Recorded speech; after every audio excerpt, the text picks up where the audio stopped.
Winchester University look to make history in the Bucks Cup. Can Basingstoke stop the rot away to Staines Town? And we look back at all the best goals from February.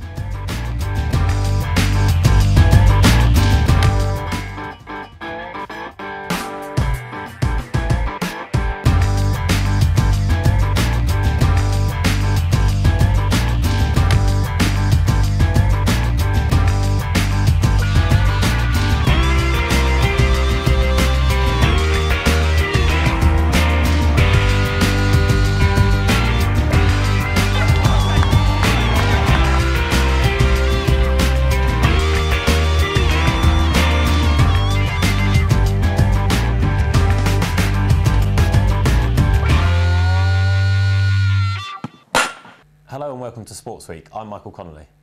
Winchester University men's football faced the University of Bath seconds in the Bucks Cup quarter-finals on Monday night. Mikey Smith went down to see the action. Winchester First took on Team Bath seconds on Monday night, with Winchester looking to break the record for the most consecutive Bucks Cup victories. Current captain James Knight played a key role in last year's Cup success and was keen to emphasise the importance of the game for the university. It's massive. We got told it's one of their biggest games ever. Obviously, if we win, it's a national record, so we've got to win. But it's against the team who's above us and a league above us. They're doing well in their league as well. Unfortunately, we're not doing too well this season, so it's going to be a hard game. And Winchester must have been expecting the worst when Bath grabbed a goal against the run of play midway through the first half.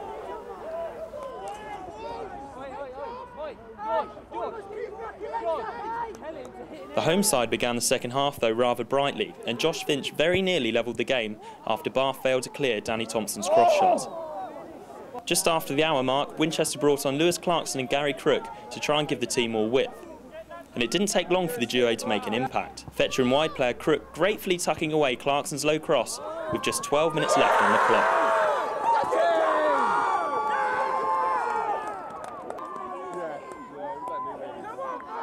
The Bath number 9 appeared to have broken Winchester hearts and sent his side into the semis, despite the heroics of Stephen Phillips in the Winchester goal.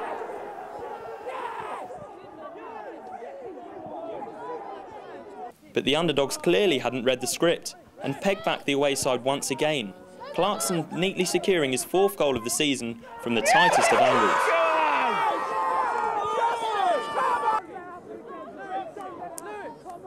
The game was destined for extra time after a riveting 90 minutes of football. And Winchester started extra time in superb fashion, with Clarkson once again grabbing the limelight with that superbly weighted shot. His teammates clearly delighted with the turnaround, but the drama wasn't over yet. The history student completed his hat-trick after being teed up by Knight, as Winchester doubled their lead. Possibly a hint of a deflection in the shot, but Clarkson and his teammates didn't seem worried. Winchester kept moving forward in the second period, and Crook almost scored the goal of the game, the post robbing us all of a wonder goal, before the keeper denied Jake Monkston. At the final whistle, Clarkson was mobbed by his teammates, and the excitement of the team was there for all to see in the post-match interview. First of all, Lewis, well done. You're our WINOL Sportsman of the match. Scored a hat-trick. How does it feel? Yeah, unbelievable, mate. Drilled him to us from day one that we need to win this. Well, not win it. Do well in this now. So Winchester reached the semis, breaking the Bucks record in the process. Mikey Smith for Winchester News Online. After a run of 4 defeats, Basingstoke Town faced a tricky tie away to Staines Town at the weekend. Gareth Messenger saw the action as the Dragons looked to get their season back on track. Having lost their last 4 matches, Basingstoke were looking to put an end to their poor form away to Staines Town. A win at Wheatsheaf Park would see them go level in points with the home side. The Dragons started brightly and top goal scorer Greg Draper broke the offside trap to give Frank Gray's side an early advantage. And Orlo's misjudged it, and Draper's in here, and he's lobbed Louis Wells, and Basingstoke take the lead.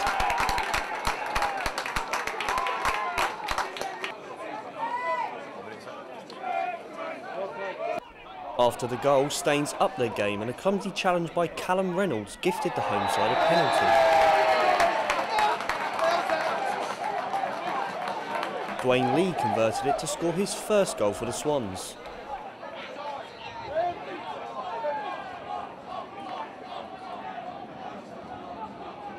Lee steps up to the level of the game. And he sent Morris the wrong way. Fantastic penalty from the big man. Lee almost doubled his tally with a powerful free kick, but Che Morris was more than equal to it. The second half offered far more in chances, and Nathan Smart should have done better with this header.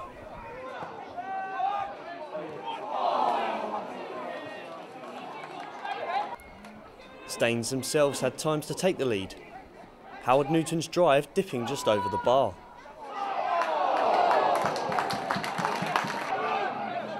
Substitute David Pratt looked dangerous, and his running shot was palmed onto the crossbar by Louis Wells.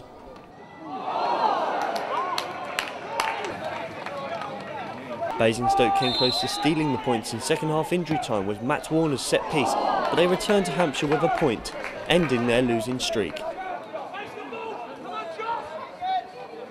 To our match sponsors from Bob Davis Plumbing this afternoon, and again happy birthday 5 PM, so do please come. Despite remaining winless now in 5 matches, we spoke to manager Frank Gray, who remained optimistic of upcoming matches. We've battled well today, we've lads shown good character and good spirit. We've got another tough one away at Dartford on Tuesday night. We'll need to be strong up for that one, so you know, they're coming thick and fast at the moment, but like I say, the points, we'll take the point today. It just breaks that little run of defeats we've had, so hopefully we can build on that now. We now go over to Mikey to see how that result has affected the Blue Square South table. Mikey? Well, Michael, let's have a quick look at the table. Well, that draw for Basingstoke has seen them cement their place in mid-table, but they missed the chance to leapfrog their opponents on Saturday. The Dragons currently sit 10 points off the relegation places and 15 points off the playoffs, but with teams below them having games in hand, they will not want to be dragged into relegation battle. Although Eastleigh's Monday night fixture was postponed, they still remain within touching distance of the playoffs. And after victory over Bath on Monday night, the University of Winchester football firsts will face the College of St Mark and St John's in the semi-final of the Bucks Cup. Now back to you, Michael. So still plenty to play for? Yeah. Cheers, Mikey. Despite impending cuts to university teams, Winchester University men's basketball were looking to ease their relegation fears. I went down to profile the team. This week, WINOL Sports are focusing on the men's basketball second team, seeing how they train, how they're performing so far and what they expect to achieve this season. First of all, we found out what happens when it comes to training. As a team, we go through just weaves, which is like passing motions, and catching up and finishing shots with layups and things, and three-point shots and stuff. But what we mainly focus on is just gameplay, like zonal play and like scrimmaging and stuff like that. What's your prediction for Wednesday's game? I think we're going to win. I think we're going to win because the intensity that I put out there hopefully will transfer into the other players, and they will realise that this is a game that can be won, and it's quite easily can be won. It's not out of our reach. The men's second team play in the Western Conference Men's 2A League, and although currently sitting one place off the bottom of the table, they are confident they can improve. Next couple of wins. Get a couple of wins, get mid-table, and just grow the team. As in, obviously, like I said, we've got a lot of freshers on the team, so we're going to get them all knowing each other, getting to know the plays, and then next year we should be a good, strong bunch, really. Next up for Winchester is Bristol men's second team, currently sitting one place below them at the bottom of the league.